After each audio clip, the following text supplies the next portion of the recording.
This episode is brought to you by AWS. Amazon Q Business is the generative AI assistant that can securely understand your business data, summarize results, and streamline tasks. Learn what Amazon Q Business can do for you at aws.com/learn more. This episode is brought to you by LifeLock. The holidays mean more travel, more shopping, more time online, and more personal info in places that could expose you to identity theft. That's why LifeLock monitors millions of data points every second. If your identity is stolen, their US-based restoration specialist will fix it, guaranteed or your money back. Get more holiday fun and less holiday worry with LifeLock. Save up to 40% your first year. Visit LifeLock.com/podcast. Terms apply.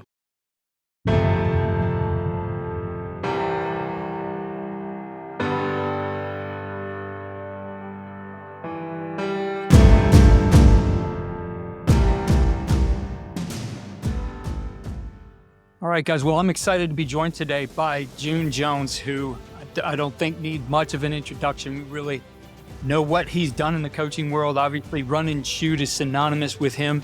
While he did not invent the run and shoot, he certainly has been a guy who's revolutionized what you can do with it.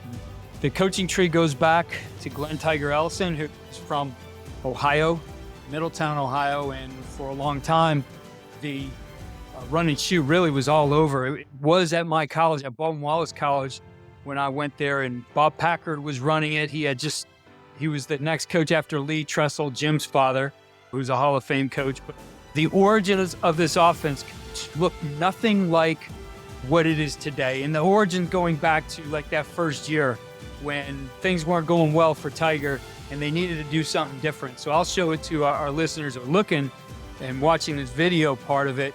But a lot of guys refer to that as a swinging gate, but it was called the Lonesome Polecat.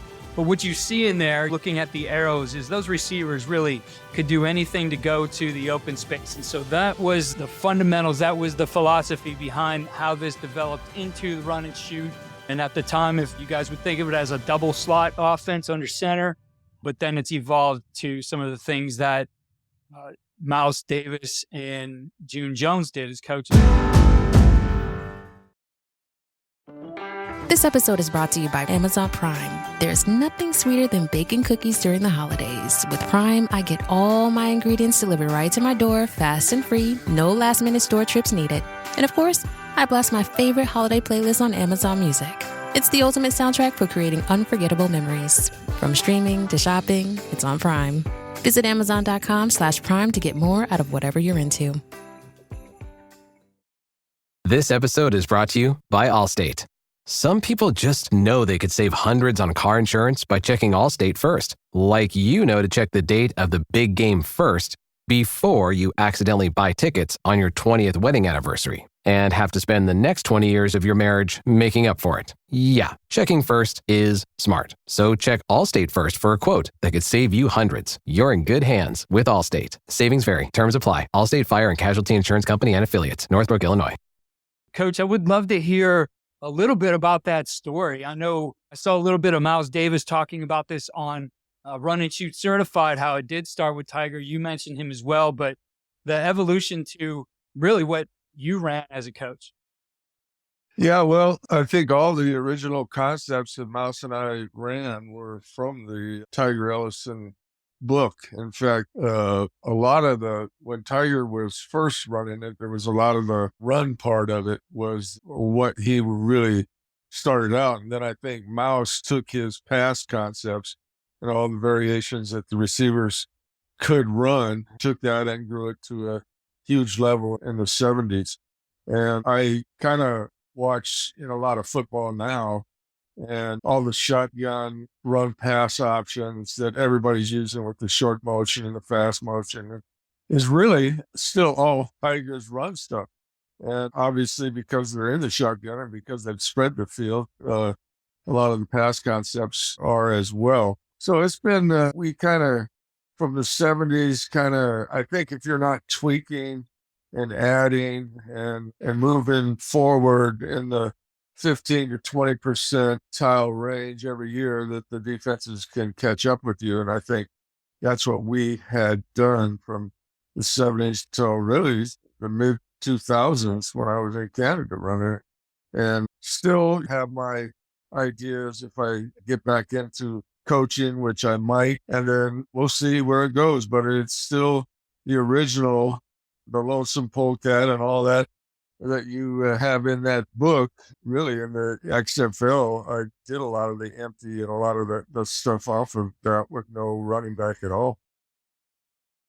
Yeah, when you're looking at that, because a lot of people do start to adopt different elements of different offenses. And just remember talking with Hal about air raid, I don't know if it was last year or the year before, saying that most coaches have evolved to something that doesn't look necessarily as the original one. And at the time he pointed to Mike Leach is really the only guy who's running the original air raid offense. Like when you look at offenses today, even some that are using all these elements, at what point do you say this is a run and shoot offense versus this offense that uses some of those concepts?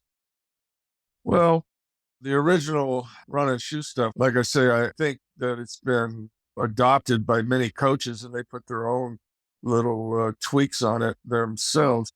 I remember Hal and Mike Leach coming to see me in 1984 when they wanted to learn about the offense and run it.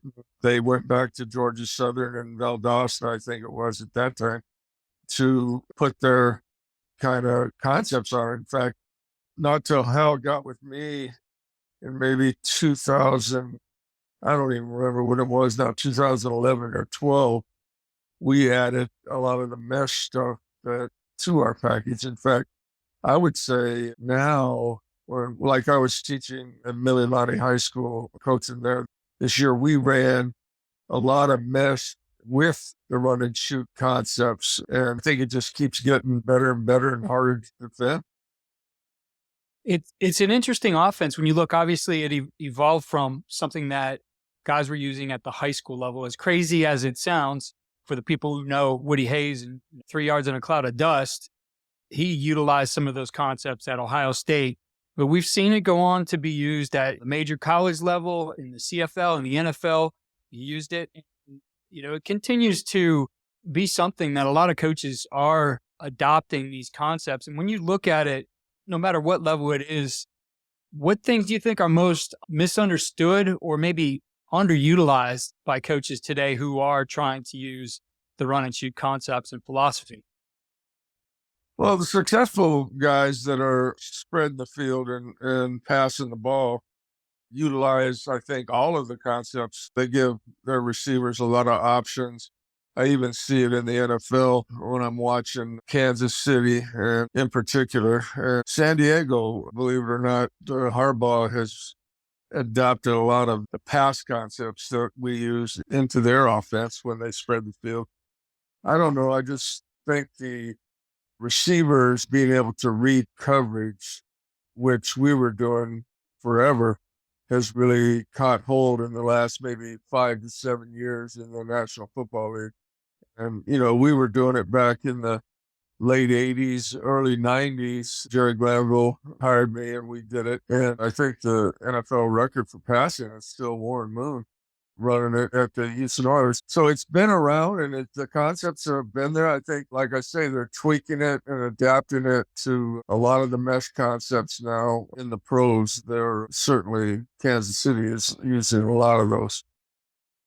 You mentioned Warren Moon and the Houston Oilers, and I remember watching those teams. At the time, they played the Browns twice a year in the same conference. And so you saw Warren Moon quite a bit under center, running, the run and shoot from under center. What was the evolution from moving away from the under center to completely shotgun? Well, a lot of the under center, which I ran also before we went to the shotgun, the reason is the protection. The protection to be able to protect the quarterback with all the zone blitzes of LeBeau and all the guys in the pros was easier in the shotgun. If you're under center, it was a little bit more difficult to keep the guys from hitting the quarterback. Any offense, protection of the quarterback. We talk about the passing game, we talk about all that, but it comes down to being able to protect the quarterback. And if you can protect the quarterback, then you'll never get stopped. When you're looking at other elements of this, like the spacing, the timing of things, I know thinking of the under center days and remembering back to Tiger's book, the footwork and the calibration of how all those things work, very important. So looking at the modern versions of this, the role that spacing and timing plays in the offense, even though you're in gun, those things still exist. We'd love to hear you talk a little bit about how those are done effectively.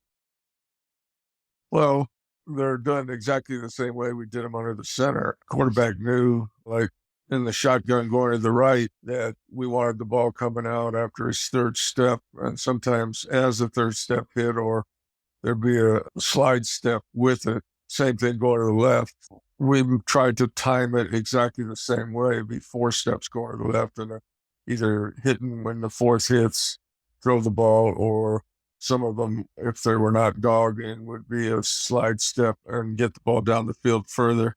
So all the concepts that Tiger had, we just made it that way when we went to the shotgun. So wide receiver development, you mentioned a little bit, being able to read the defense and thinking of how that's drilled. I mean, when you talk air raid and I actually was able to watch a Mike Leach practice a few years ago while he was at Mississippi State. How you do things in practice is as much a part of the system as what you're doing. How does that apply for the run and shoot, especially as you look at how receivers are developed in other offenses? Guys see what's drawn on there and they run it, and there's maybe not too much of a read to it. They got to do what's on the playbook. But how does that work for you guys, especially in how it translates to how you're going to drill it and how you're going to bring it to life? Well, we drilled it when I was running it, and basically the head coach, we would spend an hour just throwing and passing and catching. And everybody always asks me, how do your receivers catch the ball so good? They don't ever drop the ball. We do it repetitively for hours, and even after practice, just stay out and just catch. And so when we're running the routes versus air, there's always something. I would yell out at coverage and they would have to adjust. And we would do that, like I said, for hours and hours. And then when we actually went against our defense, it was always, nothing was practice planned. I would tell Jerry Glanville, who was my defensive coordinator for a lot of those years, I'd just say, run whatever you want to run. And we had to be able to read that. We also had to be able to protect it. And so from that standpoint, practice was exactly like the game. And so the repetitions were over and over, and that's how it evolved. And I can remember asking players while we were practicing, because coverages changed and things were, in fact, I can remember when the first, Jimmy Johnson, which now, if you watch the NFL, everybody lines up in what Jimmy Johnson's 4 deep to begin with, and it ends up Tampa 2 or ends up 3 deep or whatever. But there wasn't even a 4 deep when we started running this in the 80s in the NFL. And Jimmy Johnson, the only way, we threw for so many yards and so many touchdowns against the Cowboys. They invented 4 deep to try to slow us up and keep everything underneath them. And I think that one thing kind of changed everything, how we practice and what I asked the players, could they see? And I remember Terrence Mathis one time, we're converting on the corner route, different angles, and from 3 deep to man free, outside, inside, 4 deep, 2 man. And so I can remember during the game saying, can you see this? If they're, adjusting their 4 deep, can you see this? And he said, yeah, absolutely. I said, okay, then run this and this angle. And he did it. And so that became the next year, obviously that became part of the read for our corner route. And just stuff like that, the players' input really was part of it as well.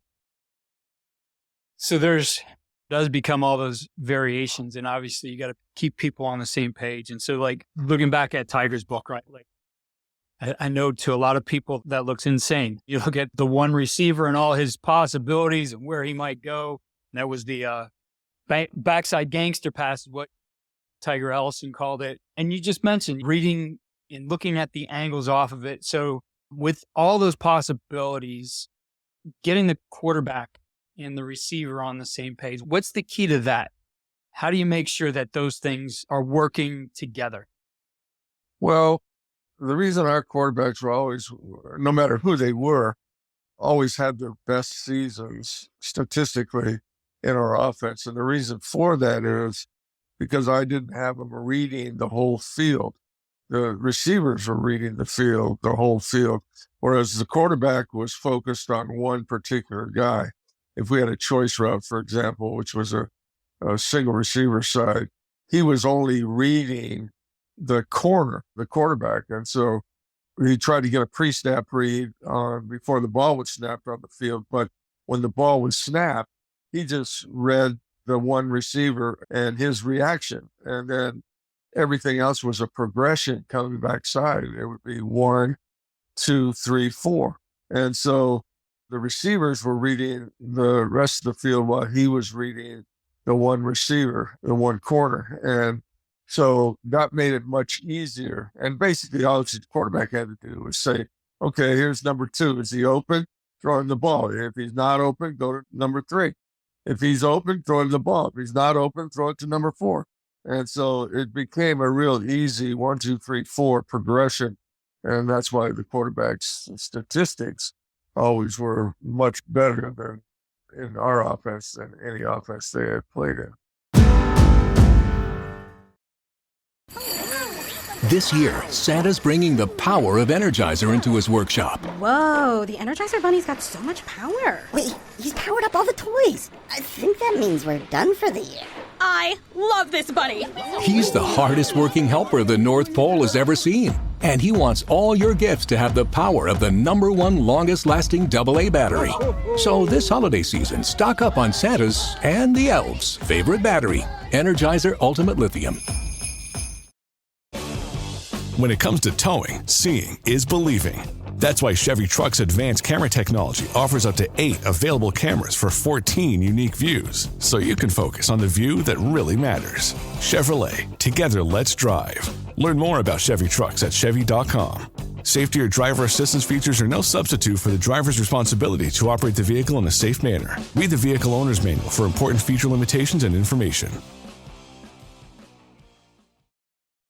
In looking at how the other parts of the progression fit together, how are those calibrated, right? Because you look at timing and things, and going back to like Homer Smith's philosophy that there's a calibration for when each of those routes is going to break open, right? And so you obviously don't want in the progression one that's going to come late as the first look in the progression, and the other ones which would break open earlier. So how do those things work too? Especially, again, you got guys still on the other parts of the progression reading things. How does that come together to calibrate in a fashion that I just mentioned? Well, like I said, it's, we're going to throw the ball going to the left, for example, on a 4-step or a slide shuffle. And if the slide shuffle, the one receiver, the ball didn't come out, then the timing was already there on the backside. They were already into what they were doing. So all the quarterback had to do was just look over there and say, oh, is the seam open? Yeah, it is. Throw him the ball. And so the timing of it, to me, the progression just allowed the timing to work. So, and every route was kind of that way. It didn't matter if we were rolling to the trips or away from it. I mean, the timing was all worked that way. Even if we're 2x2, we're going to throw in the front side. If it's not there, I go seam to outside. And it didn't matter if we were running streak or switch on the backside.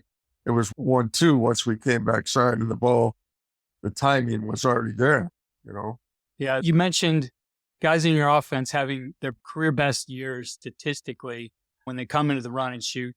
Looking at those guys, and you've coached some really good ones, who was the best, natural passer that you coached? Well, the best passer, the best arm ever in the history is Jeff George. And he was just accurate, had all the throws, could do everything. And I think his only Pro Bowl year was 95 when he played for me. That was his best season. Nobody else had ever been able to get him to the playoffs. And we did, and we had a chance to win at Green Bay, but lost on a last-second play. The next best, probably, passer that executed the offense the best was a guy named Wade Wilson. And Wade Wilson, if you go look at his stats in 91 or 92, I mean, they're phenomenal. I mean, unbelievable. I can't remember what they are off of him. I want to say threw like 25 touchdowns and 2 picks or something, and completed over 70% of his passes. And we were under center a lot of the time in that one too, with him, just because he knew the game, the offense so well. And he was a Pro Bowl quarterback. Again, I put him in the Pro Bowl, and he had played for the Vikings, the Cowboys. He had played for a lot of teams. And if you just look at that 1 year he had for me, I mean, it's not even close to what his career was like. He basically, I think, said somewhere, I kept the quote for a long time, if he had played for me for 14 years, he doesn't know what had happened. And I agree with that. He understood, and the ball was coming out just as fast as you would like it to. And he was anticipating everything way more than any quarterback I had.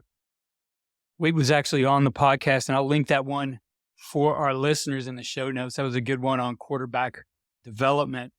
Coach, taking a look at game planning in the run and shoot, talking to the air raid guys as an example, all those guys will brag about the little card that they're able to carry around, that their game plan is very tight and simple, and they just go out and execute the same things over and have it built into, they could call something, one thing might be better for one coverage or another, but they're able to run it versus everything. How does that work for you guys? What does the game plan look like in terms of the volume of it and what you're carrying into a single game?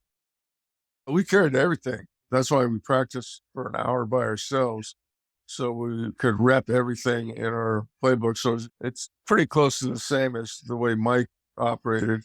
And I would say breakdowns, I had tendencies for the 1st and 10 calls, 2nd and long calls, 2nd and short calls, 3rd and 1-2s, 3rd and 3-6s, 3rd and 7+s, 4th down. I had all my tendencies like what the opponent had run in those situations. And so I had my script the way that would go against what they do in those situations. And then we practiced against the blitz protections probably at least half of the time in practice, because the protection part, like I said, is probably more important than, but when you got it all working, it's something to be seen.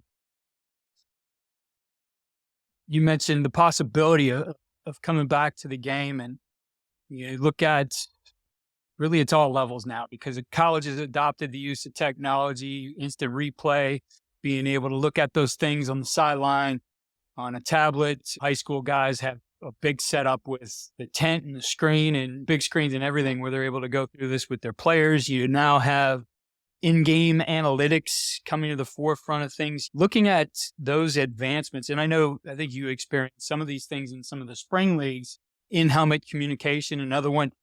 How do you see yourself using some of those things, being able to, I guess, maximize or optimize the use of those tools? Well, they certainly helped the offense, that's for sure. I thought it was way more helpful. I mean, I could actually talk to the receivers, as I call a play and I see them adjusting. I could take a player that was running 4-4 or 4-3 that maybe could mentally handle the reads. I got those guys to be productive players because I could tell them before the ball snap what their adjustment was going to be. So if you had the streak read safety, I could see if the safety was outside. I could tell the H in his helmet before the ball snap, you got to run the post and that type of thing. And so I could get players, the technology part of it, I could get players that normally 20 years earlier couldn't have played for me because they couldn't read coverage. They couldn't make the adjustment on the run. And so now I could take anybody where I could put, I took all the helmet cam stuff in the XFL, put it in the receivers and the quarterback. Our whole line, I didn't need that. They had it. I didn't have to talk to anybody. Although a lot of times I would put it in the center, so I might just and help him with the production calls in case he was struggling. So from an offensive standpoint in the XFL, golly, it was incredible how much better it was. And I could help players that maybe couldn't have played for me 20 years earlier. Do you see that? I mean, I do think, in looking at what's developing, that I don't think it's too long till we have that at the high school level, and whether it's one player or all. I mean, I think you can make an argument for what you just said that it would be beneficial to the game to utilize that technology at every level in everybody's helmet. Is that something you agree with? I totally agree with it. And it make the game better, make it faster, make the opportunity for players tenfold more. Because the same thing happens in high school. You get guys that maybe aren't smart enough to play for you. All of a sudden they become smart enough because they got the helmet cam in there and the microphone in there so you can actually direct them and tell them. And I think it's true in any offense, not just ours. Yeah. I mean, I think we could all go back through our careers and point to those guys who needed that on every single play for sure. But the analytics side, I mentioned that being able to get a ton of data to make decisions, I think to streamline workflows and to even maybe point you in one direction or another with where your play calling should go in game. All those things now they're out there, they're happening. How much would you utilize something like that? How much of that do you think will come into play for you? Well, I mean, I would have to say that I've always done that. That's just been part of how we do things. Our offense had to keep up with that, or you couldn't even call the plays. I mean, I can't tell you how many times. I would like to know if I had it still. How many times on 4th and 1 did we throw a touchdown pass? I mean, because I knew 100% of the time what they were going to be in 4th and 1. And same thing in 3rd and 1. You knew what they were going to do. So the analytics, we were doing that before anything. And I would say we were 90 or 95% accurate every time we were in those situations. And so you had certain plays. And if I had a kid, I mean, I remember Michael Haynes. This is a stat that I do remember. Michael Haynes was the fastest player that ever played for me. He was out of northern Arizona, and I made him a millionaire because he caught 44 balls for me in 1991 and 14 touchdown passes. And the average touchdown pass was 44 yards catch. And so that just tells you, I had a guy that I knew they're going to be a man-to-man in 3rd and 1. Why aren't you going to throw him the ball rather than freaking hand it off and just get the first down? Because he'd win. I remember Darryl Green followed him all over the field, and he on 4th and 1 or 3rd and 1, he caught a slant and went 80 yards twice in one game, and Darryl couldn't catch it. And it's just stuff like that, I guess, you kind of fall into. But the analytics part, we were doing forever before the computers were even there, you know? Yeah, definitely. I mean, it's always good when you can understand the numbers and when they're favorable to you. You don't have to necessarily always go on the gut. And certainly you could be bolder in those 4th and 1s, knowing, hey, we know what we have and let's just go out and execute it. I think when you prepare your players that way, it is a mindset too. It is a mindset, absolutely.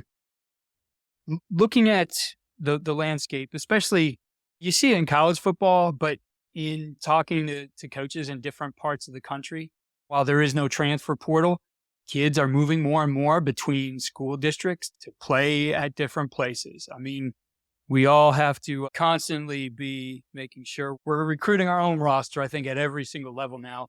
Maybe the one with the most sanity now is the pros because you have contracts. We see all this movement. We see so many things. The dynamics of the game have changed. The landscape of the game has changed. Thinking about the young coaches in our audience, what advice would you give them in starting out their careers here in today's football landscape? Well, I think the reason Saban's not coaching anymore is all the things you just described. It's the same thing that I think is ruined. And I see it here in Hawaii. While I'm coaching at Mililani High School, we got kids from Waianae. We got kids from all over the island and that we recruited to come. And so you got to keep them happy. And you're constantly recruiting your own kids just to stay because you're going to lose them.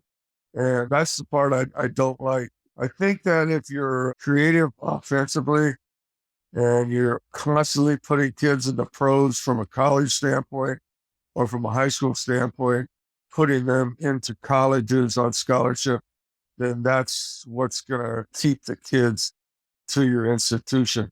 And hopefully everybody was patient enough to wait their time. But nowadays, these kids got their fathers, they got people barking in their ears to tell them, you should be playing more, you should be doing this. And so from that standpoint, that's kind of why if I don't go back into the college level, that'll be why. High school is not as bad because I always lived off kids at the high school level or even at the University of Hawaii off kids that nobody else wanted. So they weren't being recruited by the other big school. Usually we were the only ones that came. In fact, Chad Owens, who owns 120-year record, the most yards ever in the Canadian Football League, didn't have a scholarship offer. He was a walk-on at Hawaii. And those were the type of kids that excelled in our offense. And so they got overlooked a lot because they weren't 6'2" and ran 4.4. And so we took the undersized guys and made them players.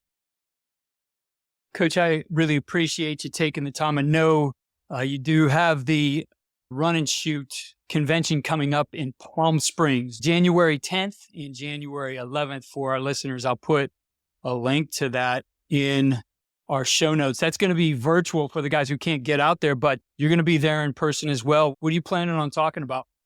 Well, I'm going to talk about, in this time, about empty, basically 5 receivers and the protection of how to, because you only have 5 linemen and you got to be able to block 6.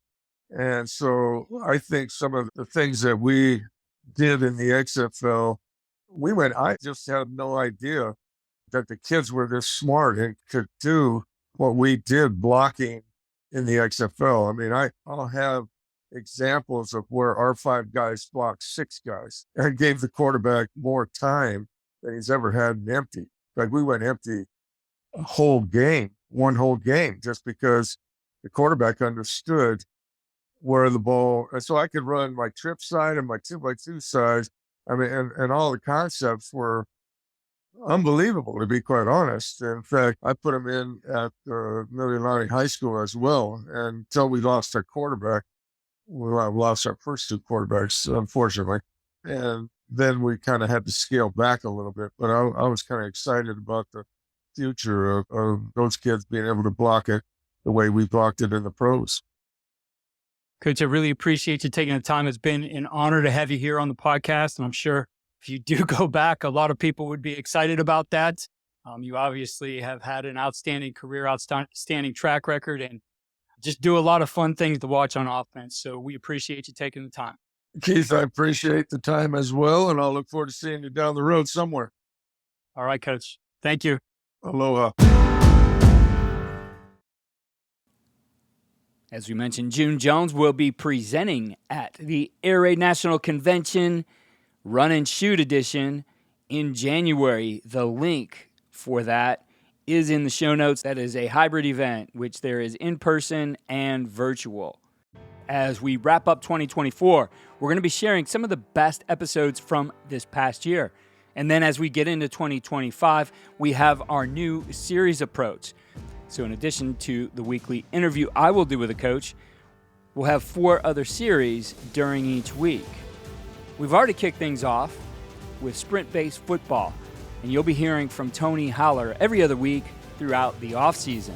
We have a series being hosted by Caleb Coral. If you haven't heard from Caleb, he'll be in one of our best episodes we highlight here in the next couple of weeks. Caleb does an outstanding job in learning the game and teaching it to others, and his series is called Student of the Game. In February, Rob Pomazak will be back with Culture OS. You'll hear one of the best ofs from his series in this past year in the next couple weeks as well. We'll restart our Champion Series. Our Champion Series in 2025 is going to feature 3 state champions on each episode, digging deep into a single topic. We're going to start up our think tanks. We have offense, defense, and special teams think tanks in a roundtable format with coaches discussing a singular topic in that episode. And we're going to bring back your call, which gives you the opportunity to be a part of each episode as well. If you're interested in sharing ideas, reach out to me, DM me on X at Coach K. Grabowski, or email me, Keith at coachandcoordinator.com. We'll be sharing our list of topics that we have upcoming, and if you have ideas, we'd love to hear what you're doing within your program. Follow all we're doing at coachandcoordinator.com. We'll have enhanced show notes there in 2025. We already have some of those on the website where you'll get some video clips, some cut-ups, some drills, downloads, whatever it might be that applies to that episode that goes beyond the audio. Be sure to check all of that out at coachandcoordinator.com and check out our 10% toolkit. That's where we highlight some of the best products and services that are out there for you in the marketplace.